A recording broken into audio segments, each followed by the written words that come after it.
আকিকা না দেওয়া থাকলে কি কোরবানি দিতে পারে? কোরবানির নিসাব পরিমাণ সম্পদ সম্পর্কে বলবেন, কতটুকু সম্পদ থাকলে কোরবানি করতে হবে, কোরবানির গোশত ফ্রিজ রাখা যাবে কিনা, যারা কোরবানি দেয় সেসব আত্মীয়কে কি কোরবানির গোশত দেওয়া যাবে? অনেকে গোশত না দিলে আবার মাইন্ড করেন, তবুও তাদের প্রচুর গোশত হয়। ফজরের নামাজের পর ঘুমানো শরীরে বিধান কি? গোপনাঙ্গের লোম পরিষ্কার করলে কি গোসল ফরজ হয়? কোরবানির সামর্থ্য থাকা সত্ত্বেও কেউ কোরবানি না দিলে গুনাহগার হবেন কিনা? মৃত আত্মীয়র নামে কোরবানি করা যাবে কিনা? পেঁয়াজ খেয়ে মসজিদে গেলে কি গুনাহ হবে? পুরুষের আনাগোনা থাকার সম্ভাবনা থাকলে নেকাব পরে নামাজ পড়া যাবে কিনা? কোরবানি করার সময় ওই পশুতে যতজন শরীক থাকে ততজন ব্যক্তির নাম নিয়ে গরু জবাই করা হয়, এটা কতটুকু যৌক্তিক? ঘুমের কারণে ফজরের নামাজের সময় উঠতে না পারলে যখন ঘুম ভাঙবে সাথে সাথে কি নামাজ পড়ে নিতে হবে, নাকি ফ্রেশ হয়ে আস্তে ধীরে পড়া যাবে? আর বিলম্ব না করে আপনাদের যে সমস্ত প্রশ্ন ইতিমধ্যে পেয়েছি সেগুলোর উত্তর দেওয়ার পালা আমরা শুরু করছি। মালিক শাহ জাইন, আপনি জানতে চেয়েছেন যারা কোরবানি দেয় সেসব আত্মীয়কে কি কোরবানির গোশত দেওয়া যাবে? অনেকে গোশত না দিলে আবার মাইন্ড করেন, তবুও তাদের প্রচুর গোশত হয়। কোরবানি দিলেও কাউকে কোরবানির গোশত দেওয়া যেতে পারে, কারণ আল্লাহ রাব্বুল আলামিন কোরবানির গোশত সম্পর্কে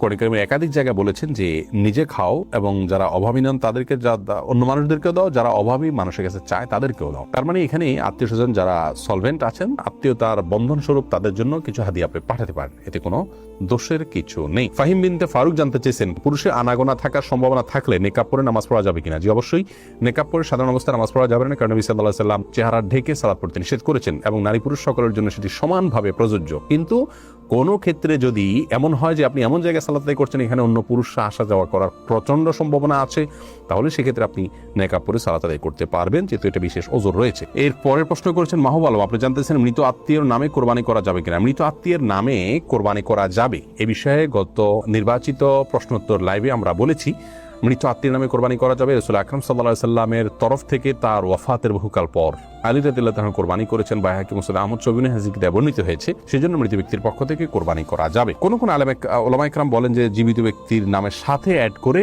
এটা করতে হবে, যদিও জমহুরগণ সাধারণভাবেই মৃত ব্যক্তির তরফ থেকে আলাদা কোরবানি করার পক্ষে মত দিয়েছেন, জায়েজ আছে। এরপরে নাফি চৌধুরী, আপনি জানতে চেয়েছেন সালাতুত তাসবিহ নামাজ জীবনে একবার হলেও পড়তে হবে, এ কথা সত্যতা জানতে চাই। এ বিষয়ে একটি হাদিস পাওয়া যায়, নবী করিম সাল্লাল্লাহু আলাইহি ওয়াসাল্লাম তার চাচা আব্বাস রাদিয়াল্লাহু তাআলাকে শিক্ষা দিয়েছেন, এই হাদিসটি পাওয়া যায় এবং এই হাদিসের উপর ভিত্তি করে এবং আরো কয়েকটি হাদিসকে সামনে রেখে মুহাদ্দিসদের অনেকেই, ফুকাহায়ে কেরামের অনেকেই সালাত পড়াটাকে মুস্তাহাব বলেছেন, যদিও এই হাদিস সনদের দিক থেকে আপনার বিশুদ্ধতার মানদণ্ডে উত্তীর্ণ নয়। অনেক মুহাদ্দিসিন কেরামের গবেষণা অনুপাতে সেই জায়গা থেকে সমস্ত মুহাদ্দিসিন কেরাম বলেন যে না, এটি আপনার জীবনে একবার পড়তে হবে এমন কোনো কথা নেই। জেরিন, আপনি জানতে চেয়েছেন সূরা মুলক ও 100 আয়াত ঘুমানোর আগেই পড়তে হবে, মাগরিবের পরে বা এশার ওয়াক্ত হওয়ার কিছুক্ষণ আগে পড়লে হবে না?